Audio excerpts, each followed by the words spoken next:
right, welcome to the Ultimate Hockey Show. Today on a Tuesday, because of a game day yesterday for us at Game Time TV. Thankfully, the Eastman Sluts won their game 3-0 over the Pembina Valley Hawks. Congrats to them as they continue their charge for first place in the entire MFHL U18 lead this year. So looks like it could be a good finish for Eastman and the Winnipeg teams. But we're not even through halfway through the season yet, so a lot can change in the standings, as we know, both locally and in the National Hockey League. If you found us, this is the Ultimate Hockey Show. My name is Michael. I'm joined by Rich Petty. Good evening, Rich. How are you? Very good. How about you? Very good. Very good. We'll get into it in a minute, but I had some last-minute deliberations, including up to about 10 minutes ago, who to include on Team Michael, Team Canada. We'll get into that in just a minute. I thought, once I sat down to do the exercise, there was some rather easy decisions for Team Canada, but also some very difficult decisions, and not in a good way. But we'll get to that in just a minute. About halfway through the show, maybe we'll talk about Team Canada. For those that are just finding us now, we talked about the National Hockey League. We are based out of Winnipeg and everything that goes on in the NHL. So, let's start off with the Boston Bruins. And the reason I start off with the Boston Bruins is I do not want to forget what we're going to talk about. So, out of fear of me forgetting, let's have this as our opening topic. The Boston Bruins have fired head coach Jim Montgomery. Usually that wouldn't be a big story because we talked about a coach firing.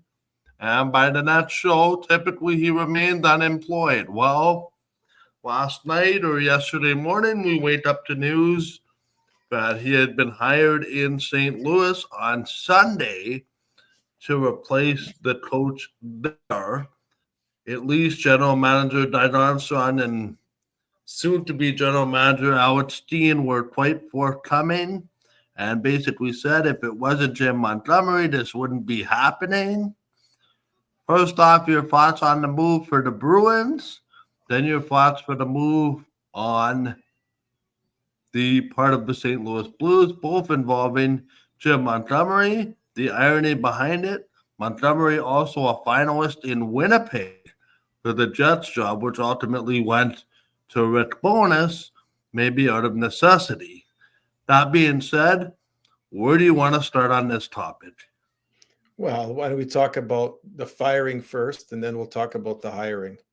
So, the Bruins over the last, I'm just going to say maybe 5, maybe even 10 years, they've been probably one of the most consistent teams in the NHL, right? In terms of playing to their, the Bruin way. You hear them talk about that, right? And even when guys retire, they just keep on going. They find other guys that fill those roles and so on. But it looks like that just may have fallen away now. And I think part of it is they're getting old. I think part of it, or their core players are getting older, and their new guys are just not as talented as their core. They already lost, Pastrnak, right? No, not Pastrnak. No, they lost Krejci and Bergeron to retirement. They still have Pastrnak and Marchand, but you lose 2 of your 4 core veteran forward drivers. That has an impact. And then, I don't know. I just think, and then you lost Linus Ullmark to, or you didn't lose him, you traded him to Ottawa. Okay. Right. Because you want to make Swayman your number 1 guy. Okay, fine. But Swayman and Ullmark together were the best 1-2 punch in the league. I suppose you can't keep a guy like that because eventually he's going to want to play somewhere and be a number 1 guy. But it's just, what are you going to do? You're going to fire 20 players or 23 players? No. You have to fire the coach. You got to do something because you're not performing well. And what's interesting, it's not like they're where are they? They're not terrible. They're just below 500. Like, they could win 5 in a row, just like that. And then they're right up with the top 10 teams in the league who are 5 games above 500. So I'm just saying it's not the end of the world, but you got to do something now versus waiting until February or March. So I get it, but I picked the Bruins. I think you and I, like, did we pick I picked the Bruins to be a wild card too. And I don't think you did, or you did as well. I'm not sure they're even going to make it unless they have some major change. Marchand, and that also impacts my choosing of the Four Nations Cup. They had to name 6 guys that are going to be in the roster no matter what. So they picked Brad Marchand. I wouldn't pick a 36-year-old guy in the summertime between seasons, because that's when guys start to drop off. They may play like look at that one year where Wheeler was playing through the moon at 35 or 34, whatever it was. He had 92 points. And then the next year, it just dropped. It can just, when you're that old, father time can just hit you. And I wouldn't have picked Marchand as one of those top 6. He would not be on my Four Nations Cup team if I could choose not to have him on there. But he has to be on there because they made that selection already. But anyway, sorry, you're going to say what's the saying you always like to tell me? Father time is undefeated. He's undefeated. He's undefeated. And you know what the thing is with Marchand, with how poorly he's played for his team, and his team hasn't played poorly. If he's one of those 13 forwards, only 12 are actually dressed. He could be the 13th guy. He could be one of the Black Aces. He could be the one guy, one forward, one defenseman, one goalie. He could be on the outside looking in, depending upon how the other guys are playing. So, but anyway, all that to say, I get it. Jim Montgomery's a good coach, and surprise, surprise, he gets hired. What is that? The next day, it was within 24 hours. A few days later, yeah. Yeah. So, but here's my thing. What I have to say about that. Doug Armstrong and Steen. I like Doug Armstrong. He's a good GM. He's been in the league a long time. But I want to tell you something. That is not good form to take a guy who you brought up through the system in Drew Bannister, to bring him up. Yeah. He was assistant coach to your other to Berube. Yeah. He's now your guy. You put him. He was interim. Now he's your guy. And then 3 weeks, or not even 3, like a month and a half, 2 months into, or no, that was even less. No, because he was there last year too, wasn't he? Yeah, that was when they fired Berube. He came in. Yeah, so that was already last year, because he was there last year already. Yeah, so he's been there a year and a month, or a year and basically 1/4 of the season, and now you just toss that guy onto the scrap heap because there's another guy who you say, oh, you can't pass up on the opportunity for a coach like that. It's like you have one shiny toy, and that new shiny toy comes and says, hey, I might be a little bit better, and it's driving by your thing, and you're like, oh, that toy looks shiny. Let's go play with that new toy. It's not good. I could say it's not good for a number of reasons. It doesn't send a good message to your team about earning and your spot, and about loyalty, and about, like, I can just tell you, if the same circumstance was with the Jets, like for example, now Scott Arniel's a new coach, right? He's brand new. He's head coached like 8 years ago in Columbus, but he was assistant to Rick Bowness. Rick Bowness retires. Scott Arniel comes out, starts the season. Do you think that the Jets and True North, even for 1 second, thought about throwing Scott Arniel on the scrap heap and bringing in Jim Montgomery? An example would I don't think so. No, never. And that's not even anything to do with their record. That's just like, they're not like that. They don't. They're loyal. They make a commitment to somebody, and unless that thing goes bad, you stay with that guy. So, but anyway, how do you see? To be honest, that would be like Tampa firing John Cooper, and everybody all of a sudden wanting John Cooper, just as an example. Yeah, and firing your existing head coach because your team is maybe 500, now throwing him on the scrap heap. And where's St. Louis? Where are they? I think they're just around 500 too. They're not doing well actually this year. The interesting part though is they signed him to a 5-year contract, which is also something I found very interesting. Yeah.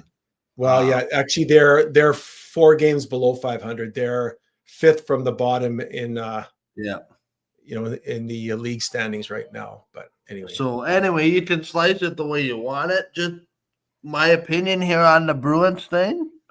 When do Don Sweeney and Tam Neely start to take ownership for these problems? We know the Well, Bruins are poorly constructed, as you mentioned.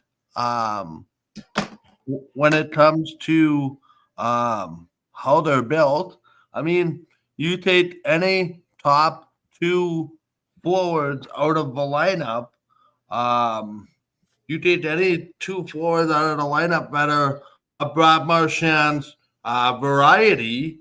Um, what does that leave you with? Not exactly very much.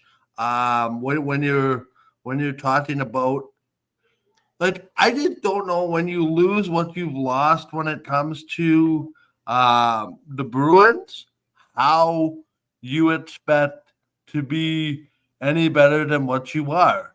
And to me, the general manager hasn't done a very good job of getting depth pieces to replace what he's been missing.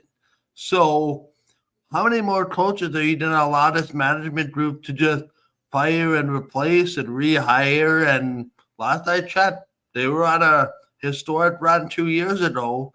And well, they fired a coach then because apparently a first round upset was not acceptable. I don't know how this is any different.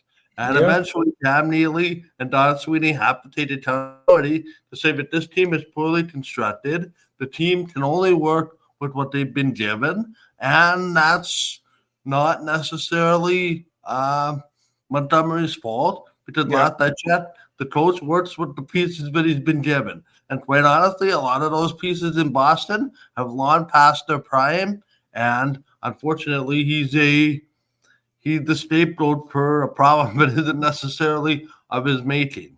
Yeah, well, they lost some good players. Think about that. They lost Jake DeBrusk. He's a good player. Like, I know he wanted out, and then he was in, and then he was out. He wasn't sure when to trade. But I'm saying they parted with Jake DeBrusk. Jake DeBrusk is a gamer. Like, he's got skill, and he's a big kid. He goes hard to the net. Like, those qualities that you can't train somebody on. You can't coach that. You either have that in your psyche and your talent level, or you don't. Guys like that, you will lose them. That's a huge impact. And I just think, and here's the other thing I was just going to say with the Bruins, and I'll get your take on it, but the Bruins play a certain style. For them to win, they're not going to win because they're going to outskate you or they're going to outskill you in general. They have some skill in that team, but they're going to win games by playing sound defensive hockey. They're going to play their system. Bruins, they're going to play their system. They're going to play it well. They're going to get a goal on the power play, maybe get a goal with a press on a 5-on-5. Then they'll let one in. Then they score an empty netter. They win 3-1. That's their game. And then Swayman holds the door and they play well defensively in the third period to hold the lead. That's the Bruins way. And you got to play that. And it's hard to play that way. And you got to have a commitment to play that way, all 20 guys. And if you only got 15 guys doing that, and you got one guy in every line that's kind of not prepared to do that, the other four guys, it's hard for them. Like, that's what I'm saying. That style of play is just really, really, it's hard to play. And if you're not playing it the right way, then you see what you see here, because they can't win on their skill alone, especially when their skill hasn't played well. In Marchand and Pastrnak haven't played that well. Can I ask something that I think we're all forgetting about? Much does the Jeremy Swayman drama of the no contract, what's he gonna get? Is he gonna be traded? Remember, that bled into the regular season, and they couldn't get a deal done until it was very late, either very late in the preseason or 2 days before the regular season. To me, there was a lot of upheaval even there about, like, yeah, you traded your number one in Linus Ullmark to Ottawa, but you couldn't get your goaltender of the future, Jeremy Swayman, signed to a contract in time, and all of this drama kind of seeped out, and it was a very public negotiation, and that's just the way it is. And I can't say for certain that I've never been in that type of scenario, but That's got to be very unsettling for something like that to play out in the public. And that's just another strike to me on management's inability to be able to do anything to calm the waters. And Yeah. so maybe it's not at all surprising the Bruins are where they are. And it's like you said to me, like you can't fire 23 hockey players that made multi-million dollars. You can't do an in-season rebuild. What's the easiest fix? The coach, rightly or wrongly. That's Yeah. just the way it It's is. easy. Well, it's easier. It's still not easy, but it's easier. Easier, but not necessarily the right move. Yeah. Well, we'll have to wait and see. They won their first game underneath him, so right? I think Yeah, they did. and listen, St. Louis, I understand what you're trying to do. Not the right way to go about it. Just because the newest shiny toy comes around. Yeah. And, They got to live with it. They made that decision. They got to live with it. I know a lot of teams would not do that to their coaches nor to their team because of the culture that they want to create and how that would subvert the culture that they want to establish, including True North. I think they're like a family, and they would never do that because somebody would look at that and say families don't, a family atmosphere would not operate that way. So, like, was there a legitimate reason to make the coaching change in St. Louis? To me, they're right where they should be based on their personnel. yeah, well, they haven't played well, right? I mean, they got some good players there. They had some injuries, but St. Louis they're 4 games under 500. I mean, Did you have them making the playoffs? I didn't. I'm don't think almost had certain that. I didn't. Neither of us did. Nope. So to me, they're right where they should be. Yeah. Yep. But anyway, that's that. What do we think of the way the Winnipeg Jets have played this week since our last show?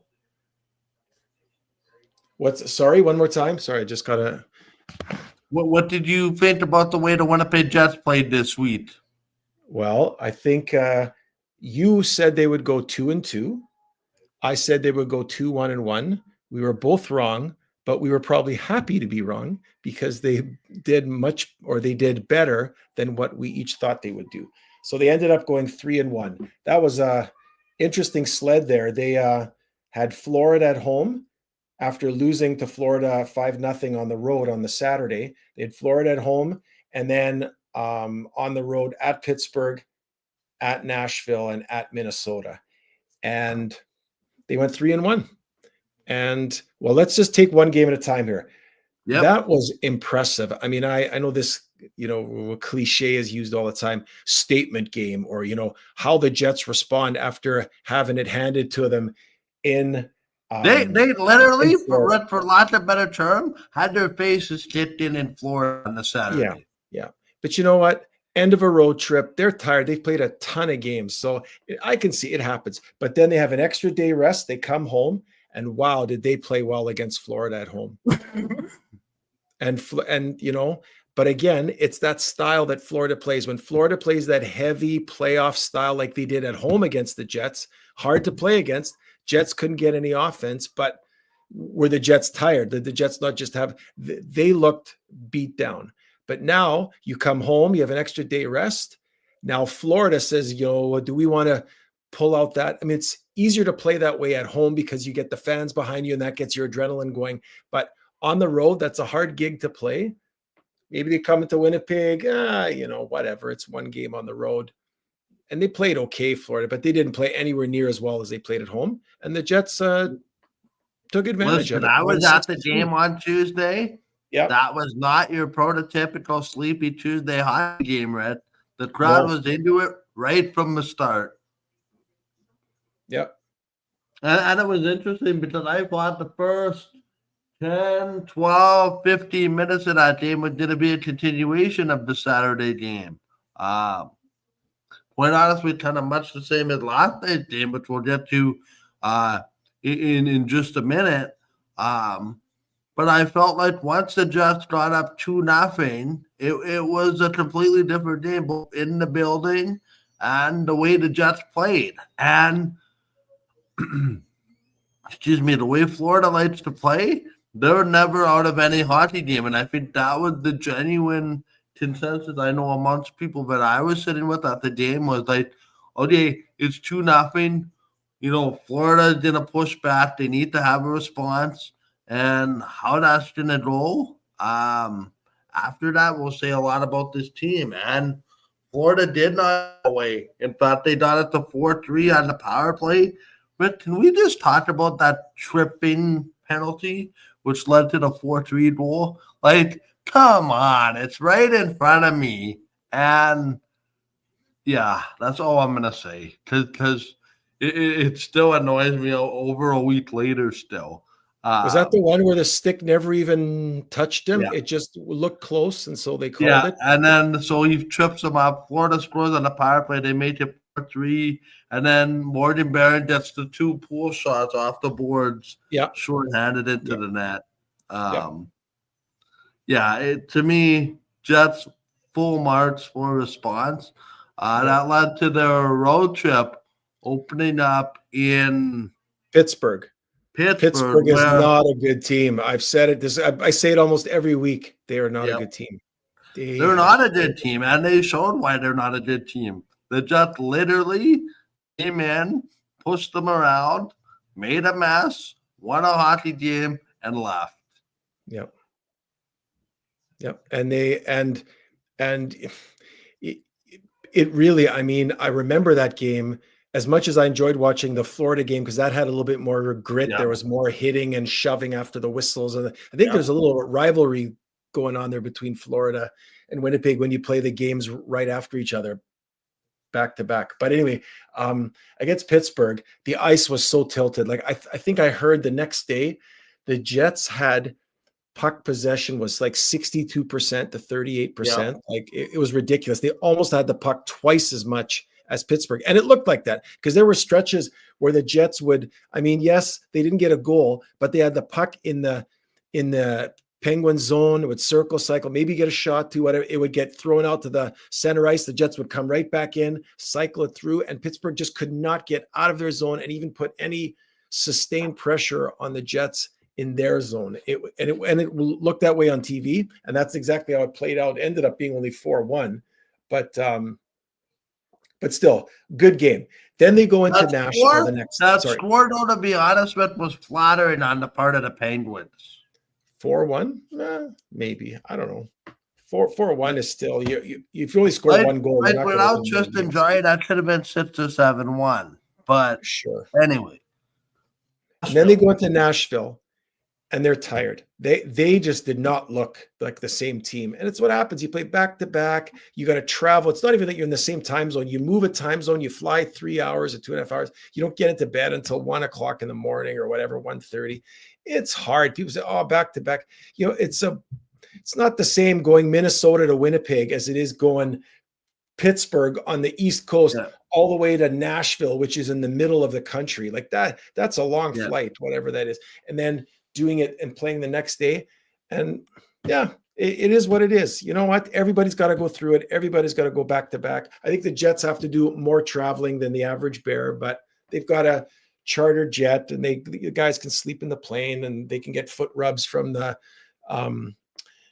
trainer or whatever. So I mean, they're pampered, but still not easy to do. They didn't look like the same team. I throw that one away. I throw that on the heap. If they lose 4 games out of every 22 this season, they won't lose more than 13 or 14 games. So there you go. And then they come into Minnesota. Now that was an interesting game last night.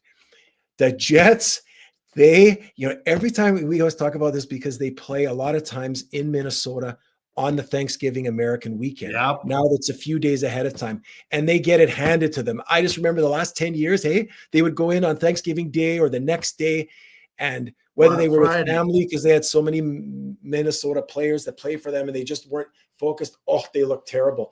And in the first period, if it wasn't for Hellebuck, that score would have been 5-0. I mean, I think the shots were like 28-7 or something. It was just nuts. Like after the first period. Hellebuck hung them in there, and they ended up only being 1-1 after the first period. And then after the first period ended, the Jets, it's like they got their legs, they woke up. I don't know. Arneal probably had a few fun things to say during the first intermission, because they came out in the second period, played much better. And then in the third period, where you'd think the home team would be the ones that would be putting on the pressure and doing the domination, the Jets completely dominated Minnesota in the third period. And I was amazed at how well they did in keeping Kirill Kaprizov and Matt Boldy under wraps there. They killed off the 4 power plays that Minnesota had. They looked good, Minnesota, but they didn't score. And the Jets just, filled the lanes, blocked the shots. Whenever Hellebuck made a save, they got rid of it right away down the ice. And so the Jets are 3-1. And what's interesting, now I just want to add to this before you can add your point, is I went on here, I'm right on NHL or on TSN.com. Again, there is no team that has played 22 games and has won 18 games except the Winnipeg Jets. They're the only team that's won 18 games. And they're the 4th best team according to the TSN power rankings. The Hurricanes, the Stars, and the Wild are ahead of the Jets, and the Jets are 6 points ahead of them in the standings. And they are 10 points ahead of the Dallas Stars, and yet Winnipeg is ranked 4th in the power rankings. Whatever. I mean, I don't know how this all works, but all that to say, that's fine. You keep underappreciating the Jets, keep underwhelming them. That's fine. They're going to sneak up on everybody. That's just fine with me. But they're 4th ranked in the power rankings, but they're number 1 in the league by at least 6 points, I believe. I don't think there's anybody closer. Carolina's only, they're not that close. So, but anyway, what did you think of the road trip? Were you surprised that they went 3-1? Or I know you said they go 2-2. So what was the one surprise game for you? Was it like it was Florida? It was Florida for me. With really, I think I said I had them losing in Florida. I had them. I had them losing in. Losing at home to Florida, winning in Pittsburgh, losing in Nashville, and then beating Minnesota. Okay. So for me, Florida was the surprise. Just from a standpoint that they got so badly dominated. But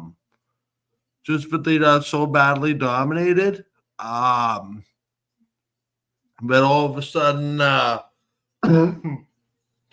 they were able to bounce back and win that quite, I wouldn't say decisively, but they were able to put their foot down. Yeah. So, all in all, a pretty good week for the Jets, and we'll have to see how the rest of this week goes. To me, but I kind of look at this road trip as each time you're going up a level. And you started with probably the quote unquote easiest game in Pittsburgh. You played that okay Nashville team, although the way Nashville played, I think, was the way everybody kind of expected them to play all year long. They've just been consistently inconsistent. Then you take the step up in Minnesota. Now you go to LA, which is going to be a tough game. LA being a playoff team. And all that. And then you go to Vegas, and Vegas, that's a different challenge. They're first in the Pacific. So there's a lot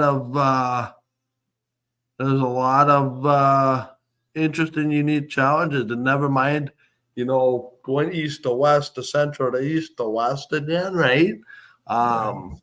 It's a crazy road trip. I mean, they play one game in a time zone or a pair of games at a time zone, then go to another time zone, then have another game in another time zone. Then so, go back to the other time zone. What I'm trying to say is, find me a team that has that type of road trip. And it's stupid. I don't care what kind of, and I know they have a computer program that does this all, but it makes no sense to me that you would Yeah. have a team go down to Yeah.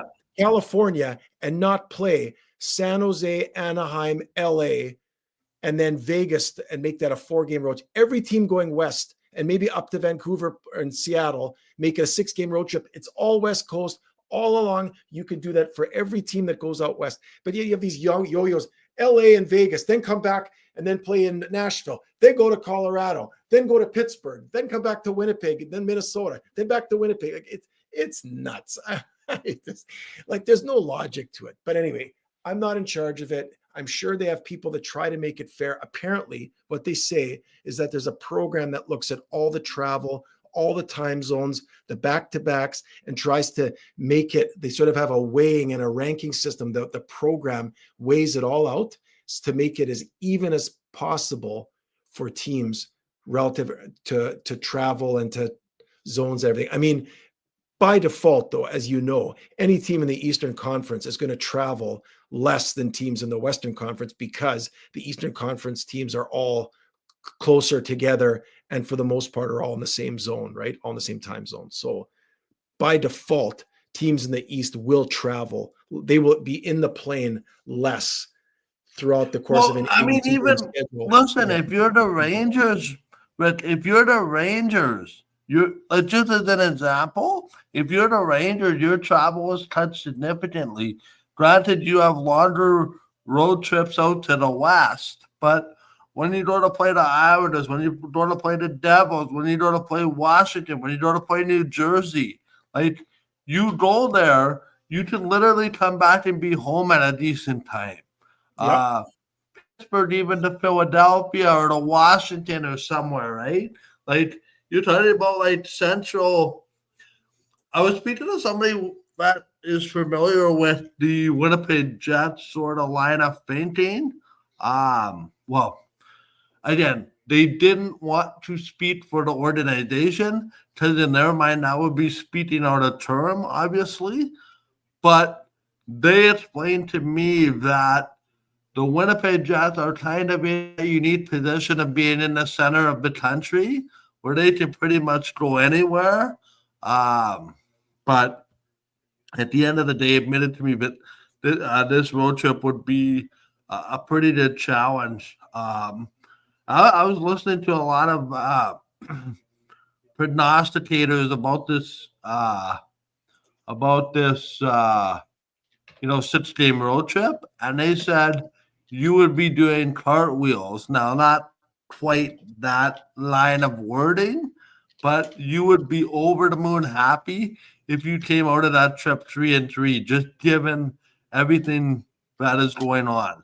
And right now, they are a win in Pittsburgh, they are a loss in Nashville, a win in Minnesota. So they're 2-1 going into this sort of last stretch of the 3-game trip. And if they can win one more and try to squeeze a point out of this, if they can win one more in regulation and squeeze a point out of these next couple of games, you would be sitting pretty. Yep. I think the annoying part for me, Rhett, is you're home for one game. That's Tuesday against St. Louis before you go out on the road again for 2 more. And then you make it all up in January when you have that 7 or 8 game homestand in early January. So it's just life in the NHL. Whether you like it or not, right? Yep. So anyway, let's shelf the Winnipeg Jets talk for the moment. For those that are wondering, I am feeling a bit under the weather. That's why I keep putting myself on mute. That being said, power through it. We'll be fine. Life goes on. Let's talk about our Team Canada 4 Nation roster projections. The way this works is Rick and I have our own teams picked out. However, the teams have to include the players that are currently on the roster that were in the summer. So for Team Canada, that would be Connor McDavid, Sidney Crosby, Brad Marchand, Nathan McKinnon, Braden Point, and Cale Makar.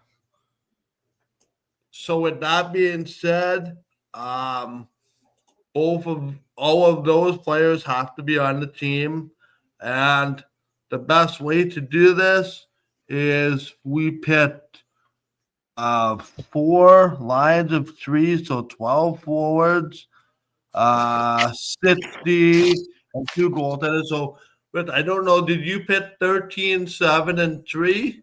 Is that what Correct. you did? Correct. I didn't put them on lines. I don't know how that's all going to work. Okay. And I will put the caveat out there. Either. Okay, and I will put the caveat out there.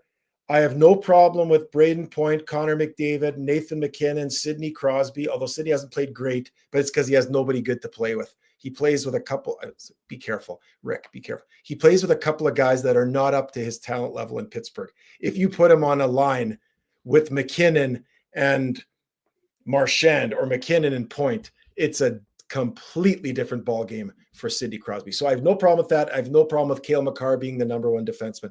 The problem I have is with Brad Marchand. I think father time has caught up to him. I just don't think he should be on this team, period. I wouldn't have him on this team, but he has to be because he was one of the picks from summertime. So I just wanted to get that out there ahead of time before we go through the names. So, but anyway. Oh, and I should also preface it with this too.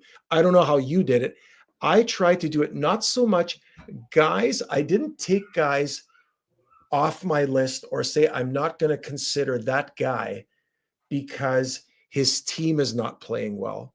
Right. So I could consider a guy who is playing well or being a good player, even though he's not on a team that's playing really well right now. But on the other side, I did give more weight to some guys because their team is doing very, very well. And they're a huge part of that success on that team, if that makes sense. So guys that I picked, a lot of them could have been because their teams are doing really well, but I didn't keep good players off because their team was doing poorly, if that makes sense. So anyway, how about for you? Yeah, no, much the same. I didn't take record into consideration for a lot of my picks. I did take track record of the player themselves into consideration. Not necessarily how their team is doing this year. Okay. Outside of the 6 players that were mandated to be picked, I'm with you. The only one I wouldn't take is Brad Marchand. But I'm forced to take him because of that is because he's already on the team. Right. Okay. So why don't we do this? Why don't we do the reverse? Let's start with the smallest and go to the biggest. Let's start with goalies, then move to defense, and then go to forwards. So we'll go from the goal line out. Okay. Sounds good. You want me to go first for goalies? You go with your names, and maybe even do it like this. We could do your names and then who you think is going to be the starter, who's going to be the backup, and who's going to be the black ace. Okay, sounds good. Okay, go ahead. Okay, so my starter for Team Canada in net from the Washington Capitals, Logan Thompson. Okay. My backup from the Vegas Golden Knights, Adin Hill. My third string black ace goaltender from the Minnesota Wild, Marc-Andre Fleury.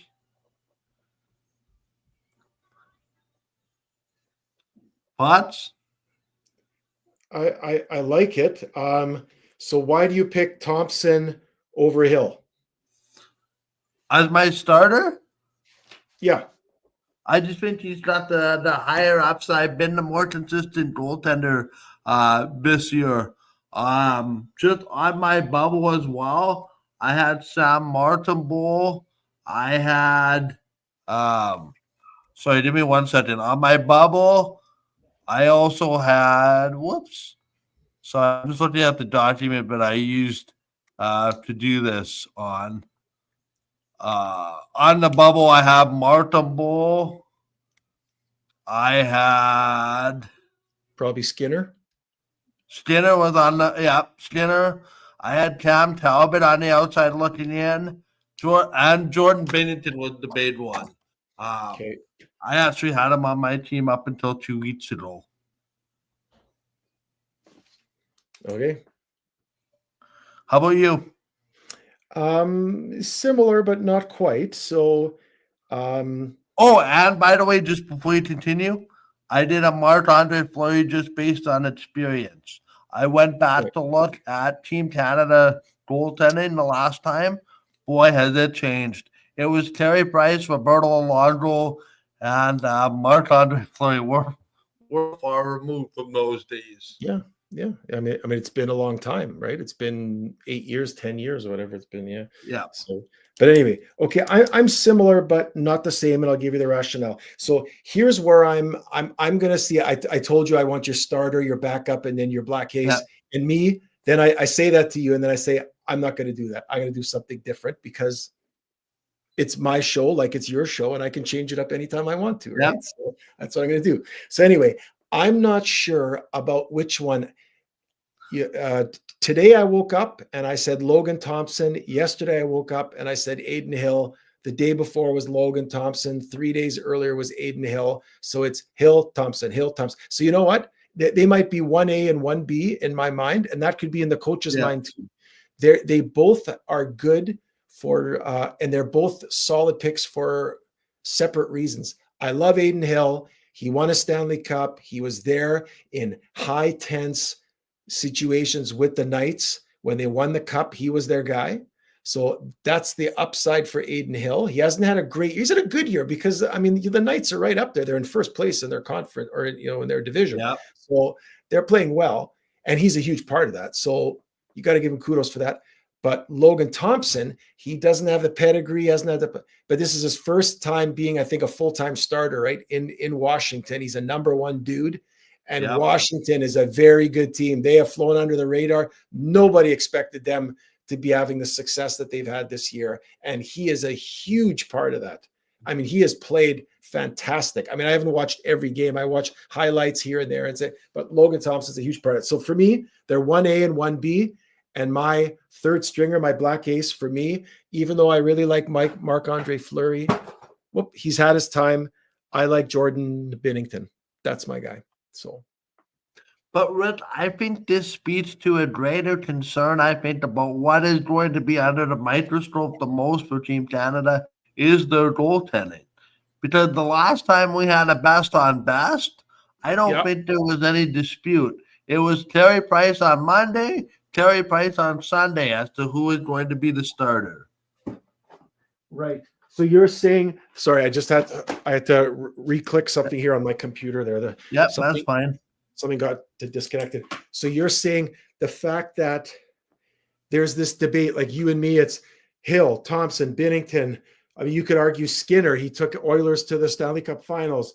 Montembeault has played amazing this year, but even though he's a rookie, his first year being a full-timer, Cam Talbot has played well. So the fact that there's no one choice is because there's no one guy that kind of stands up above the rest, like a Roberto Luongo or a Carey Price or whoever. Yeah. Like for me, if we're having this conversation in July, Stuart Skinner's on the team. Yeah, exactly. But what he's done this year hasn't justified him on the team, in my opinion. Yeah, I agree. Okay, we got to move on. We only got 14 minutes left. Okay, now we're going to go to the D. Do you want me to start with the D since you started with the goalies? Sure.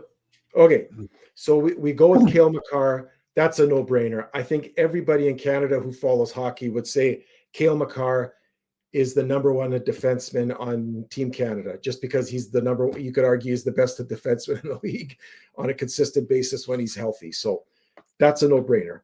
Then because I got Cale Makar, I pick Devon Toews. Number one, because he's a very good defenseman. Number two, because he's played with Cale Makar for the last 5+ years. And they're great pairing. And I think in a short tournament with potentially only 4 games that take you from the first game until the final, because they play each team. No, that's right. They play each team once, and then there's just the finals. That's it, right? There's just there's the 3 games, the round robin, and then the final game, and then the top 2 teams make the final. So there's only 4 games. That pressure, that intensity, that having a guy that you're used to playing with is going to be a huge factor. It could be the difference between a puck ending up in somebody's skates versus right on their tape, just knowing where the guy's going to be. And that could end up being a goal that's a difference in a 4-3 game. So I love Cale Makar with Taves. That's a pairing right there. So I got Devin Taves. Second, I've got Shea Theodore and Alex Pietrangelo from Vegas Golden Knights. Yep. Number 1, because, well, I mean, Alex Pietrangelo is good. Shea Theodore is better. But in my mind, they're a great pairing. They play together with Vegas. That's another great pairing. Great. And then my third pairing is Josh Morrissey with Evan Bouchard. And I like that, whether they're going to be the third, but they probably will be the third pairing. So I got Evan Bouchard and Josh Morrissey. You've got to have Josh Morrissey. I hear people saying, oh, Josh Morrissey can't be on this list, blah, blah, blah, blah. Listen to me. He's the number 1 defenseman on the best team in the league. I don't care what you think. Like, you say, oh, his numbers, his metrics and blah, blah, blah, blah, blah. Listen, he is on the ice like 25 minutes a game for the Jets. He kills penalties. He's on the power play. He's on a regular shift. He's playing all the time. And that team has no goals against. It's not all Hellebuck. It's Morrissey's a huge part of it. So I got Morrissey and Bouchard. And then I got as my 1 black ace, ready for it, Dougie Hamilton. Which means, yes, because New Jersey's playing much better, and that has a big. Now again, this could all change. I could change my opinion between now and when the thing happens in February. I mean, everyone has to make, or Team Canada, or they all have to make their decisions in the next week, right? I think, or it's right. Like, is it by Thursday or something, or Friday this week? December 2nd. Okay, so it's next week then, next Monday. Yep. Okay, but what's interesting, who I don't have on this list, who's been a Bear for the last 20 years on that line, or 50 years, Drew Doughty, but he's injured, can't play. I don't know if I would have picked him anyway. I don't have Noah Dobson. Some people are surprised by that, but the Island, he hasn't looked good. The Islanders haven't played good, and he hasn't looked good. Owen Power, I think his time will come, but he's not ready yet. He's too young. I want veteran guys in a 4-game tournament potentially. I want veterans. And the surprises that are probably going to surprise you, and you might have picked completely differently because you've got white and blue underwear on, is I did not pick Morgan Riley, and I didn't either. Okay, and I did not pick Mackenzie Weegar, who you could argue could be on this team as well, and could very well be. So those are my no's, was Weegar, or at least ones that you think of, well, who else could he have picked? Weegar, Riley, Power, Doughty, and Noah Dobson, I did not pick. So those are my picks. Who do you have? All right. I have 6 of yours, 7 the same. Okay. Hang on a second. I'm looking at my document again. So I got Cale Makar with, so I got Bouchard, Makar, Morrissey, Pietrangelo, Shea Theodore, and Taves. The only difference is I have Mackenzie Weegar in for Dougie Hamilton. Okay. Just to give that back end a bit of sandpaper. Yeah, and I like that pick. I was kind of weighing that too. But you're right, because Mackenzie Weegar, he may not be as offensively talented as Dougie Hamilton, but I think he's a little bit better on the back end defensively. And he's got, like you say, some grit, some sandpaper. He plays with an edge. I like that. And I could easily change this pick. I could easily go with, like, if the people in international hockey for Canada picked all of our guys and ended up not picking Hamilton and going with Weegar, I could be completely okay with that. So there you go. Yeah, no, I agree. And do you think that my rationale is good? Like, do you like the idea of Taves playing with Makar and Pietrangelo playing with Theodore because of the familiarity? Yep. No, I 100% agree. I think in a short tournament, you need chemistry. Yeah. You go with what works. The biggest deliberation for me actually was the goaltending, like I said. To me, the defense, I think, was a little more cut and dry for me than anything else. Okay. Okay, so let's go on to forward. This is where I think the fun stuff is going to be. And just so you know, I made my list of my 13 guys, including the 5 that I had to take, which were already picked from summertime, added Yep. my 8. And then I looked at all the names that I hadn't picked. I just went through rosters of all the NHL teams and looked at who's Canadian, whatever. I could have picked another 13 guys, and that would have been a pretty good team. Like that's like, I think in terms of actual forwards, I think that Canada could have the strongest group of forwards. Where I think the US is stronger, I think personally, is on the D and on goaltending. But anyway, sorry. That's interesting. Like, I know we're going to get into a tournament preview show closer to. Yep. I feel like Canada's going to lose this tournament to the United States on the goaltending front, unless John Cooper can find a system to take the pressure off the goaltenders, which is why I think you can't afford to go with 12 or 13 star players. You need some defensive players to be able to saw it off a little bit. Okay, so let's go with your forwards. You got Crosby, McKinnon, Marchand, McDavid, Point. 5. Let's hear your other 8. All right, you ready for this? I'm ready. I'm sitting down. Zach Hyman, Mitch Marner. Okay, so I want to make sure I get this. Mitch Marner, Zach Hyman. Yep. Brandon Hagel, Adam Lowry. Wow. I did not see that one coming. Alexis Lafreniere.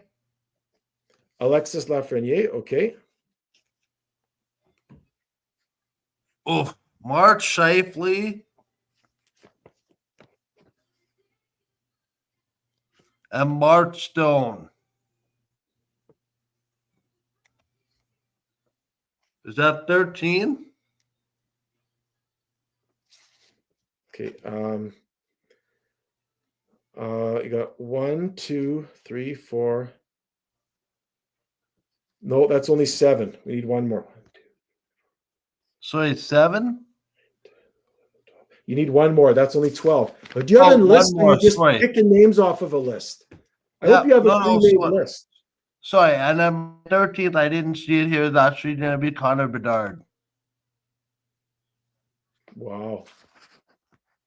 Our list is very different, but okay, that's okay. So to recap, all the guys that we know are going to be on the team because they have to be picked in summer, we got, and your additional 8 in no ranking order, just in no particular order: Scheifele, Marner, Stone, Lafreniere, Hagel, Bedard, Hyman, and Lowry. Correct. Okay, so why do you got Adam Lowry on that list? Adam Lowry, 4th line checking to try to neutralize some of the other team's top players. Okay. I know it's an off-the-wall pick, but Canada needs some defensive forward somewhere. And I feel like there's too many first-line players who are going to be stuck on the 4th line and put positions where they're not going to be able to succeed. My other pick that I had issues with, and sort of my 14th forward, if you will, was the deliberation between Alexis Lafreniere and Jonathan Marchessault. Okay. But from a grit and sandpaper standpoint, I took Lafreniere. Yeah. And it's a good point because Jonathan Marchessault, I mean, he's a winner everywhere he's played. I mean, he was the huge part of it, Vegas' success over the last 6 years or 7 years since they came into the league. But they're just not playing well in Nashville right now. He goes to a new team, new system, new players. It takes a while. So, but you're right, he's very talented. But again, I want to be careful because punishing a player because he's on a new team and not playing well, that goes back to that caveat that I was saying.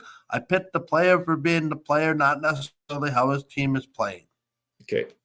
And I go that way only if the team's playing poorly. if they're playing great, I might give more weight to a guy because he's a huge factor in them playing well. But anyway, And you know what? To be honest, in a tournament like this, you need to go with who's playing well in the moment. Yep. I'm shocked that you would pick Connor Bedard because to me, he's not, his game is off. He's tiny. If he's on this team, he's going to be a non-factor. He's going to get beat up. He's going to get pushed around. He gets pushed around now against guys that are slower than him. Once he has everybody on the ice that's as good as he is from a speed and strength standpoint or better, he's going to look that's why I wouldn't pick Adam Lowry either. When you have that many good guys that you got to go against, I think that, with discrepancy shows more. So I wouldn't pick Bedard on this list. Hagel, I wouldn't pick on this list either. Zach Hyman, if we had picked this last year, he might even be on the first line playing with McDavid, but he hasn't played well this year. He just has not played well enough. Fair enough. Okay, so my guys, my 8, and again, in no particular ranking order, just as I wrote them down: Scheifele, Travis Konechny, Matt Barzal, Mitch Marner, the 2 Sams from Florida, Bennett and Reinhart, Mark Stone, because he's a gamer when he's healthy. There's a winner. And Alexis Lafreniere. And so I'm going to go through this. Who's not on my list? Hagel, Tom Wilson. A lot of people talking about Wilson because he's a big part of Washington's not on my list. Connor Bedard, no. Steven Stamkos, neither of us even picked him. I think his time has come, just like Brad Marchand. Zach Hyman is not on my list. I considered Dylan Strome, but did not pick him. Robert Thomas. If you had asked me last year, I would pick Robert Thomas on this team from the St. Louis Blues. He has not played. Anthony Cirelli from Tampa. Jonathan Marchessault. Ryan Nugent-Hopkins. Neither one of us thought about, and Bo Horvat. So those are a lot of good players. It's interesting only from a standpoint, but I think this tournament is going to give us a real window into who to go to the Olympics in either next year or the year after, whenever they are. I agree. The reason I picked the 2 Sams, Reinhart, because he's a gamer and he can score goals in big games like he showed last year in the playoffs. Bennett, because he can score, but he's got sandpaper. I like him being on that 4th line. He's hard to play against. He's a big, nasty dude, and he will relish that role to play on the 4th line and to check against the other team's very best team and to kill penalties and whatever else. And I love Travis Konechny. Philadelphia has not played well. He's a small player. He's not relatively big, 5'10", 5'11", but he's gritty. That team plays terribly, Philadelphia, and every time you see them play, he's always doing something. He's always involved in the play. So I like him. And you pick players that are like my 14, 15, and 16 right there. Yeah. And you got to have Matt Barzal on that team. He's too talented to not be. Same thing with Mitch Marner. I could take Mitch Marner or leave Mitch Marner when he's in a Leafs jersey, but you put a Canadian jersey on him. I like that kid. He's got talent. He's going to, some guys need to have really talented players around them to show how talented they are. And I think guys like Mitch Marner, Matt Barzal, you could put Alex Lafreniere in there, even Scheifele, whoever Scheifele plays with, having 2, like if he's on a line with, let's say, Connor McDavid and Mitch Marner or Matt Barzal. I mean, these are such talented players. Like it's going to be scary good. But to my point, like you, we probably had 15 or 20 guys we could have put on this team, and you would have said, yeah, I got no problem with that because those are all very good players from Canada. For me, the area of concern, like I said, was goaltending. Canada B, to me, has a stronger forward and a weaker defensive core than the current team. Okay. Well, those are our picks, folks, and that's our show for this week. So what are we looking at? Are we going to look at the Jets schedule for next? Yeah, go ahead. Yeah. So they play on the road the next 3 to end their 6-game road trip. At Los Angeles tomorrow, at Vegas on Friday, at the Dallas Stars on Sunday, and then we come back together on the 2nd on the Monday. Yep. Okay. So they got 3 games on the, and those are all tough places to win. LA, Vegas, Dallas. Ooh, that's a tough stretch. Although they have always a game in between, or I should say they have a day in between to rest. I'm going to sit it down the line again. I'm going to go 1-1-1. The Jets haven't lost the game in overtime yet this year. They've gone to overtime, I think 3 or 4 times at the beginning of the season, and they've never lost. So I think they're going to go 1-1-1. How about you? Yeah, I did go 2-1. And they're coming home 4-2. They'll lose in Dallas because they'll have 1 foot back in Winnipeg.